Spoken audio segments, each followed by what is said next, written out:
All right, we're replacing rear brake pads and rotors in a 2003 Subaru Baja. So basically we already installed it. Self-explanatory. Rotors are easy to get off. If they're stuck, just hit them with a hammer a couple times. Throw them on there. And the main bolts, to do brake pads, these are 14 millimeters right here. And remember to lube your slides when you take it off the bracket. And then you have 14s on the inside. So you'll see where this, for the bracket itself, as you can see 14, and there's a 14 up there, you see it. And that's for the bracket, so you can get the rotor on and off.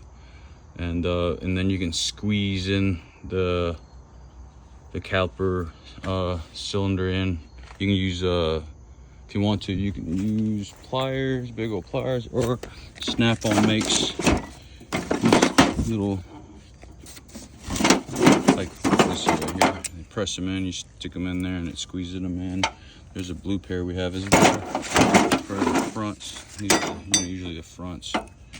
Squeeze them in, but these are blue points, and then the rears are a little smaller. So that's basically it. We did them for both sides. Basically new rotors, brake pads. Make sure the brake pads are around and go with the shape of the rotor. And then we lubricate our slides as well, because people don't want to hear brake noise. And again, remember to lubricate your slides, and then all it is 14s and 14s for the brake bracket. And that's pretty much it for a 2003 Subaru Baja. Self-explanatory.